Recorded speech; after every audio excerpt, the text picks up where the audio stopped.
बदल ही एकमेव गोष्ट आहे जी कायमस्वरूपी. हे मान्य आहे का? पूर्वी आपले आजोबांचे जे कपडे होते ना, आपले कपडे, याच्यामध्ये बदल आहे का नाही?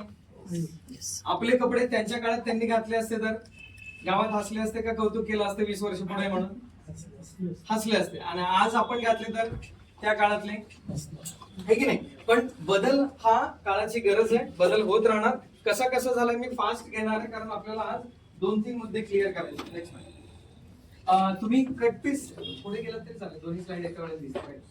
कटपीस सेंटर, तुम्ही मला एक सांगा, आपण जे टेलर मेड कपडे शिवतो त्याचं पर्सेंटेज जास्त झाले का रेडीमेडचं पर्सेंटेज जास्त झाले?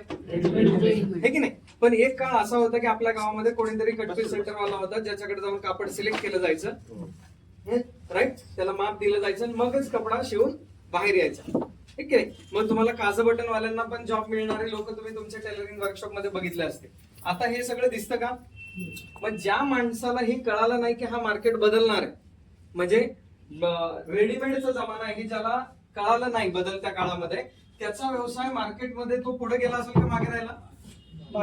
मागे राहिला, कारण हा होणारा बदल त्याच्या लक्षात आला नाही, किंवा आला तरी त्याला कळलंय पण वळलं नाही, असं घडलं असेल. राईट. Next point video. हे व्हिडिओ सेंटर वगैरे गावोगावी होते का पूर्वी? मी पुण्यात राहिला, किल्लारी भूकंप जेव्हा झाला तेव्हा 15 ऑगस्टच्या दरम्यान, ऑगस्टचा महिना होता, आणि काय म्हणू आपण, तेव्हा आमच्या इथं बोल राधा बोल पिक्चर लावलेला.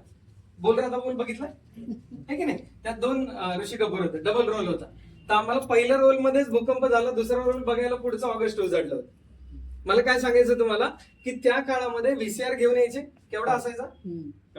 छोट्या पोराला पाठवलं तर येईल का? मोठा माणूस पाठवायचा, त्याच्याबरोबर 2-3 पिक्चरचे एवढे ठोकळे, 2-3 सीडी जर एकत्र केले तर घराची वीट तयार होईल एवढं सगळं. म्हणजे 3 पिक्चर साठी 2 माणसं लागायचं आणाय.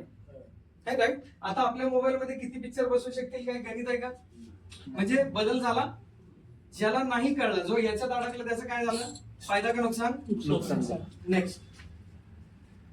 नेक्स्ट. हा, हे तुम्ही हे पिक्चर सिंगल स्क्रीन थिएटर बघितले असतील पूर्वी. इव्हन मला वाटतं अजून कोल्हापूर, सांगली त्या भागात सिंगल स्क्रीन असतील सुद्धा. पण आता मल्टी स्क्रीन आले, तुम्हाला माहितीये, एकाच थिएटर मध्ये 4-5 स्क्रीन चालू असतात. हॅलो, वरच्या पिक्चर मध्ये धर्मेंद्र हिरो आहे, खालच्या पिक्चर मध्ये धर्मेंद्र विलन आहे, असं आहे की नाही, एकाच वेळेला. मग हा चेंज आहे. पुढे जाऊ.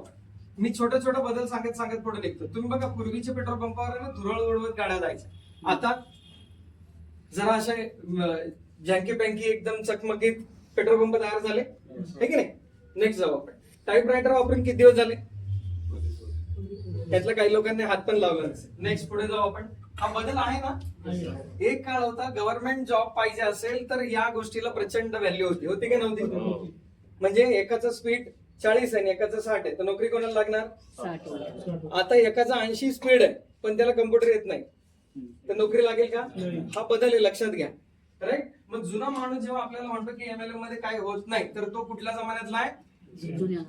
तो टाईपरायटरचं बोलतोय ना, की 60चं स्पीड असले की नोकरी लागते, आणि आपल्याला माहिती की 80 असली तरी नोकरी लागणार नाही.